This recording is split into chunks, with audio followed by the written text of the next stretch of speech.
자, 누가복음 15장 21절입니다. 누가복음 15장 21절 22절. 누가복음 15장 21절 22절 한 목소리로 같이 씁니다.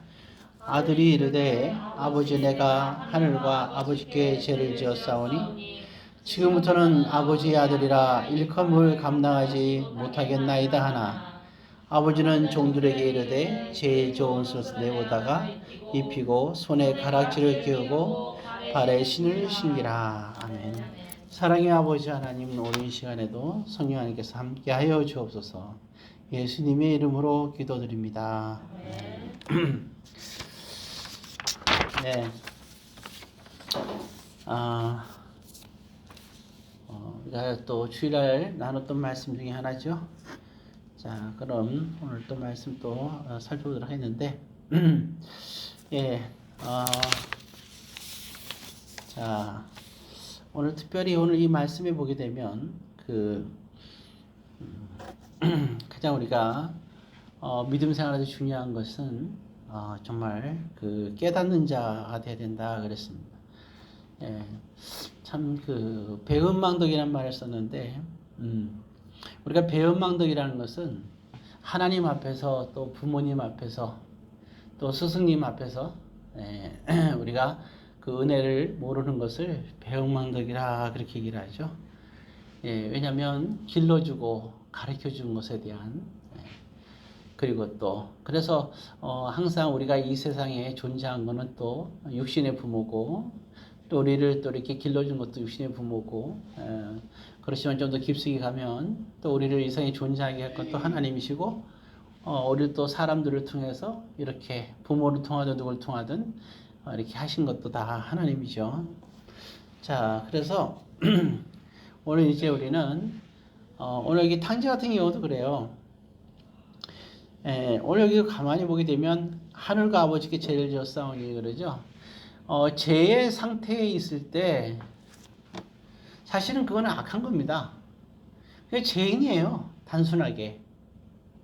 거기는 아무것도 없어요. 거기는 뭐 믿음이 있는 것도 아니고 그 죄의 상태에 있을 때는 그 안에 뭐가 있겠어요?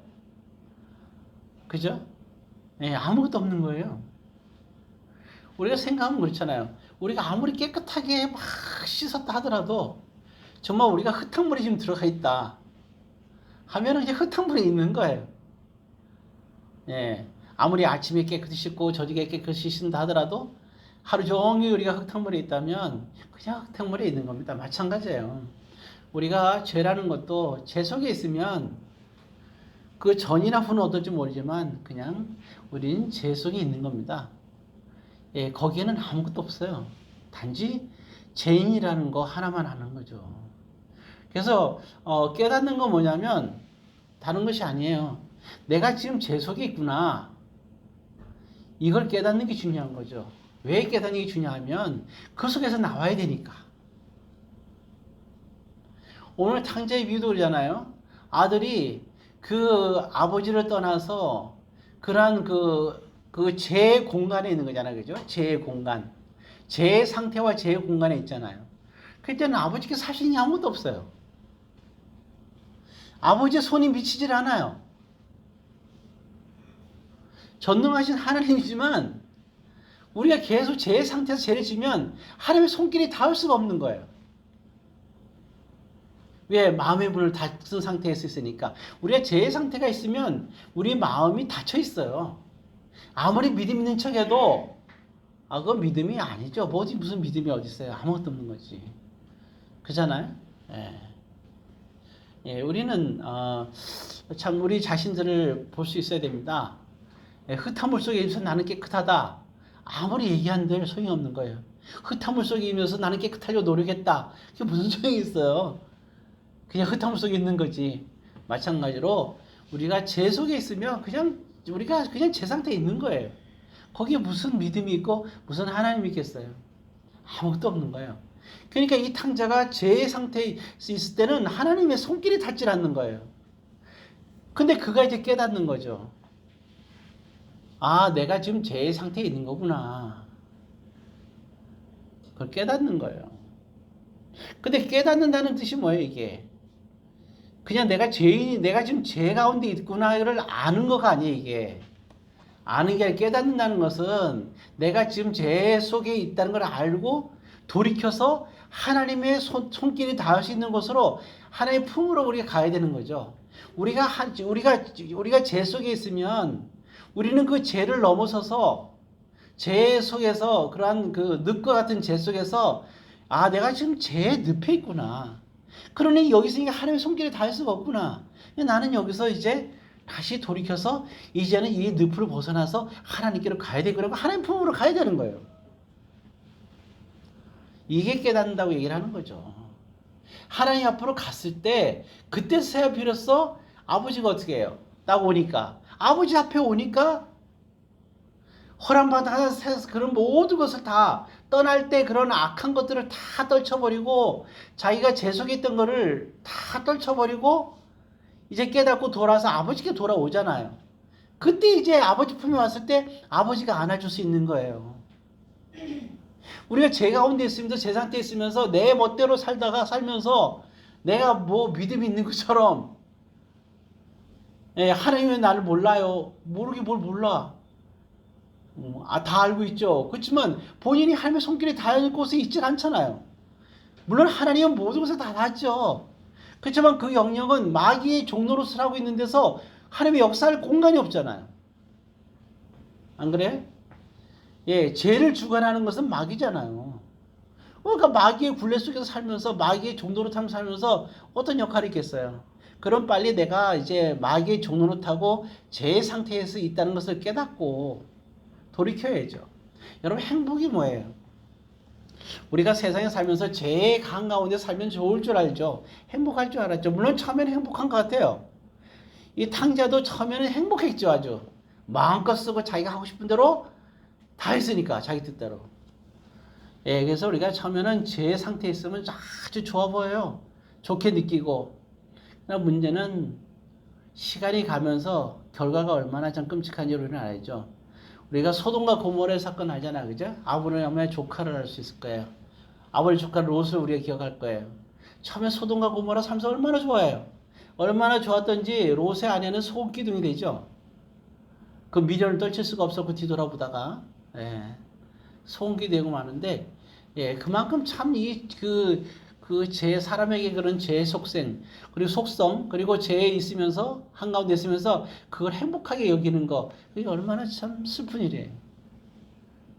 겨우 그 아버지와 두 딸의 손을 잡고 나와서 모압과 암몬의 조상이 되죠.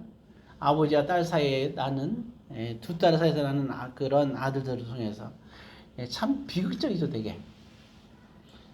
성경이 우리에게 얘기해주는 제시해 준 거예요. 지금만을 봐서는 안 돼요. 그러니까 우리는 지금은 행복해 보이죠. 마치 죄 가운데 있을 때 우리가 다 행복한 것 같은 거예요. 그러나 문제는 시간이 지나면 지면에 따라서 우리가 그 죄의 늪에 빠지면 벗어나기 힘든 거예요. 그게 참 안타까운 일이죠. 우리 탕자는 그래도 다행이에요. 세월이 많이 지났죠. 죄 가운데 있었어요. 그래서 죄 가운데 있으면서 돌이키는 거예요. 그래서 돌이켜서 아버지 품으로 돌아옵니다. 자, 돌아오니까 자기를 있잖아요. 아버지 아들이라는 일컴도 받지 못했다. 왜? 나는 배은망덕하다는 걸 자기가 그때 깨달은 거예요. 참 이게 얼마나 안타까운 일인가 하는 겁니다. 자, 참 우리가 믿음 생활하면서 항상 우리가 잊지 말아야 될 게 있어요. 그거 뭐냐면 하나님께서 원하는 자리가 어딘가. 적어도 내가 있는 자리가 제 늪에 있어서는 안 돼요. 우리는 날마다 죄는 져요. 그러나 제 늪에 있어서는 안 되는 거예요. 이게 중요한 거예요. 우리가 하나님께 죄를 지면서 우리가 하나님 앞에 속죄 제사를 드리지 못한다면 그 사람은 미래가 없는 거고 하나님과의 관계가 없는 거예요. 우리가 신앙생활에서 죄를 짓더라도 속죄 제사는 드려야 되는 거거든요. 그게 오늘날은 뭐예요? 속죄제사가 어디, 우리는 속죄제사를 번제, 소제, 화목제, 속죄제, 속건제를 날마다 구약시대에 드렸는데 우리는 예수님과 예수님의 피로 그걸 한꺼번에 드리는 거예요. 그럼 그게 어디서 이루어지는 거예요? 과거에는 제단에서 이루어지고 성전에서 이루어졌죠. 오늘날은 뭐 우리는 그러면 과거에 제사 일어났던 우리는 어디서 일어나죠? 오늘날은 우리는 예배에서 일어나는 거예요. 그래서 지성소와 예배가 그렇게 중요한 겁니다. 예. 그래서 정말 우리의 모든 회복은 어디서부터 오느냐? 가장 행복한 게 뭐냐면 믿지 않는 사람들.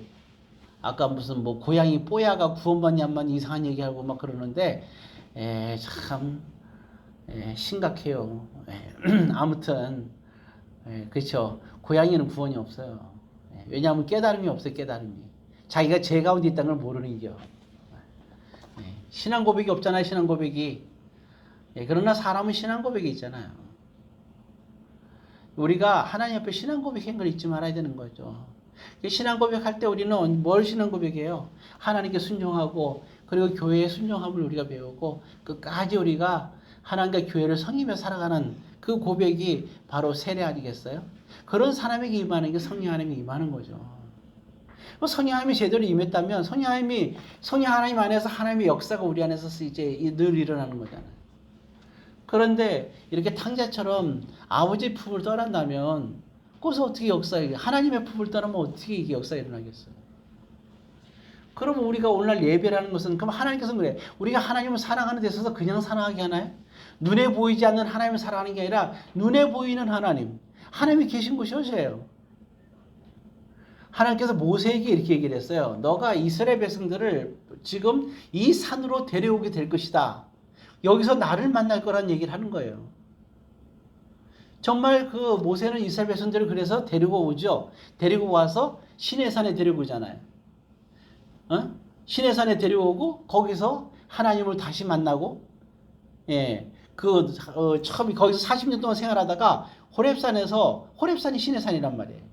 거기서 하나님을 만나서 거기서 부름 받고 이스라엘 백성들을 데려오는 거 아니에요. 그래서 이스라엘 지금은 그때는 그 모세가 하나님과 두 사람의 관계였지만 두 분의 관계였지만 그러나 모세가 이스라엘 백성들을 다 데리고 갔고 처음에는 시내산에서 이스라엘 백성 전체와 하나님이 처음에 만났어요. 이 정말 뜻깊은 만남이 이루어진 거예요. 모세에게 약속했던 그 약속이 이루어진 거거든요. 이게 거룩한 산이죠. 그래서 거기서 오랫동안 있으면서 정말 그런 말씀과 그리고 이제 그 법계 즉 다시 말해서 그 제사에 관한 그런 레위기에서 제사에 관한 것을 다 이렇게 해서 제사가 그때부터 제대로 시작되는 거 아니에요. 그 전에는 그냥 그 양의 피로 이렇게 가인도 이제 제사드리죠. 근데 그 제사가 온전하게 제대로 드리는 것이 5가지 제사의 의미를 하나님께서 부여하면서 그게 시내산에서 가르쳐 주시는 거예요. 그게 바로 그 당시 제사가 오늘날의 뭐예요? 예배란 말이에요. 오늘 우리가 지금 그러니까 오늘 저와 여러분들의 예배가 하나님께 드린다는 얘기는 뭐냐면 이 예배를 드리면서 우리는 5가지 제사가 동시에 일어나는 사건이에요. 예배는 회복이에요. 회복. 우리 예배를 드릴 때는 항상 이 5가지의 제사가 우리 예배를 통해서 역사하는구나. 이거를 알 수 있어야죠. 그래서 우리가 와야 될 것은 뭐냐면 그래서 우리는 지교에 와서 예배를 소중히 여기고 예배를 드려야 되는 거예요. 그래서 우리가 이게 예배 그래서 그거 보면 하나님이 찾는 자가 어떤 자냐? 예배를 제대로 드린 자를 찾는다 그랬잖아요. 요한복음 4장에 신령과 진정으로 예배 드린 자를 찾는다 그랬거든요. 그러니까 예배를 제대로 드린 자를 찾는다는 거예요. 그래서 그 수가성에서 그 여인이 거기서 큰 깨달음을 갖는 거죠. 자기 인생에서 희망이 없고 자기 인생이 남들이 볼 때는 정말 별 볼일 없고 죄로 가득 찬 자기 인생 사람 보기에 진짜 사랑 하나님 보기에 부끄러운 인생을 살았던 이 여인이 이 모든 것이 이게 바로 신령과 진정의 예배를 통해서 회복된다는 말을 듣고 거기서 은혜를 크게 받는 거예요. 그래서 동네 사람들한테 간 거 다 와보라 그러잖아요. 예배 회복이 시작된 거예요. 수가성에. 오늘 저와 여러분도 마찬가지예요. 그래서 신앙생활은 예배로부터 출발하는 거예요. 그래서 성전이 중요한 거예요. 성전과 예배가 얼마나 중요해요. 그래서 하나님이 우리에게 허락하신 성전에서 그래서 우리가 한 마음이 된 이 성도들이 한 곳에서 우리가 예배를 드리게 되는 거죠.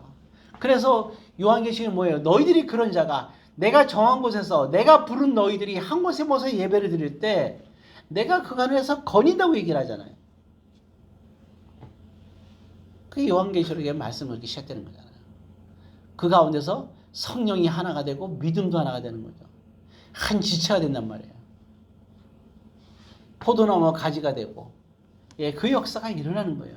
그 결정체가 뭐냐? 바로 예배란 말이죠. 이 예배가 정말 성도의 교제 중에서 가장 큰 이 교제가 뭐냐? 예배란 말이에요. 그래서 예배는 모든 신앙생활의 꽃이 되는 거예요. 그래서 예배를 통하여서 우리는 회복되는 거죠. 그런데 우리가 예배를 떠나서 교회를 떠나서 있으면 마치 탕자와 다를 바가 없는 거예요. 이게 얼마나 심각한 일인지를 우리는 알 수 있어야 됩니다. 그거는 정말 우리가 교회와 예배를 떠나면 하나님이 없는 삶을 사는 거예요. 그래서 예수님께서 우리 믿는 자들을 위해서 이와 같은 그러한 신령한 진정의 예배를 드리도록 하기 위해서 우리에게 선물한 게 뭐냐면 바로 교회란 말이에요. 사도행전에 뭐라 하냐면 내가 피값으로 세운 곳이 교회라고 얘기를 하고 있는 거예요. 왜냐하면 교회 안에서 5가지 제사, 피의 제사가 예배를 통하여 일어나기 때문에 그 말씀을 하죠. 피값으로 세웠다. 그러니까 주님의 피의 제사가 늘 일어나는 곳, 예배를 통해서.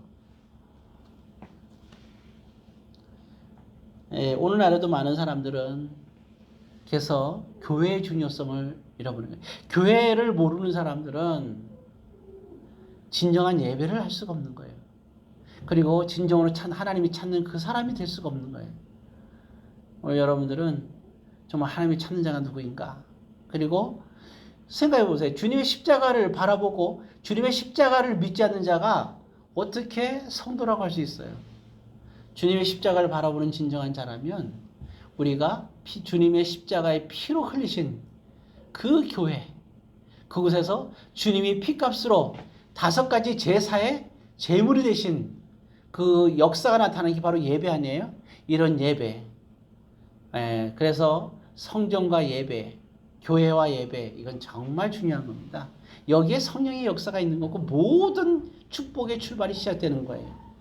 그래서 정말 안식일을 거룩히 지켜라. 오늘날은 주일을 거룩히 지키라는 말이에요. 모쪼록 여러분들은 이 말씀을 평생 잊지 말고 정말 그러잖아요. 주일을 지키는 거는 누구를 위해서 지키는 거예요? 하나님이 아니라 여러분들 자신을 지키는 거예요. 왜냐하면 그 지킴으로 인해서 5가지의 위대한 역사가 우리한테 나타나는 거예요. 예배를 통해서. 우리는 눈에 보이지 않지만 성령 하나님의 임재 속에서 우리 눈에는 안 보이지만 성령 하나님의 특별한 임재 속에서 하나님이 우리에게 임하는 거예요. 5가지의 놀라운 역사가 우리에게 일어나는 거예요. 불완전함이 완전함으로 그리고 형통하지 못한 게 형통함으로 우리가 소원하는 것이 주님의 은혜 가운데 역사함과 권능이 나타나는 게 바로 예배란 말이에요. 그런 위대한 역사가 일어나는 거예요. 그 안에서 주님께서 친히 한 사람 한 사람 안수해주는 역사가 바로 예배예요. 그래서 오늘 이 시간에 예배도 마찬가지고 예배가 얼마나 소중한가. 그래서 아브라함도 그 이삭도 야곱도 보면 믿음의 조상들이 처음에 하는 게 뭐예요? 항상 아브라함도 이동하면서 처음에 하는 게 제단을 쌓고 주의 이름을 부르잖아요. 그게 바로 뭐예요? 예배란 말이에요. 이게 예배 정신이 아브라함 때부터 항상 있었어요. 이삭도 야곱도 마찬가지예요. 언제나 정말 우리가 알다시피 그 제사를 드렸던 그런 모습들, 그게 그들이 복받는 은혜요 비결인 거죠. 모쪼록 여러분들도 정말 예배를 통하여 하나님의 위대한 그러한 은혜를 그리고 소망을 가지고 여러분들이 그러한 회복과 함께 축복이 있기를 주의 이름으로 권면드립니다. 기도하겠습니다. 사랑과 자비가 많으신 아버지 하나님, 험난한 세상 속에서 오늘 주님의 품 안에서 주님의 피값으로 세우신 교회와 주님의 피의 역사가 나타나는 예배를 통하여 모든 자들에게 하나님의 권세와 권능이 임하게 도와주시며 모든 일을 감당할 수 있는 주의 은혜가 충만케 하여 주옵소서. 예수님의 이름으로 기도드립니다. 주기도문 하시겠습니다. 하늘에 계신 우리 아버지여, 이름이 거룩히 여김을 받으시오며 나라의 마옵시며 뜻이 하늘에서 이루어진 것 같이 땅에서도 이루어지이다. 오늘날 우리에게 일용할 양식을 주옵시고 우리가 우리에게 죄 지은 자를 사하여 준 것 같이 우리 죄를 사하여 주옵시고 우리를 시험에 들게 하지 마옵시고 다만 악에서 구하옵소서. 대개 나라와 권세와 영광이 아버지께 영원히 있사옵나이다. 아멘.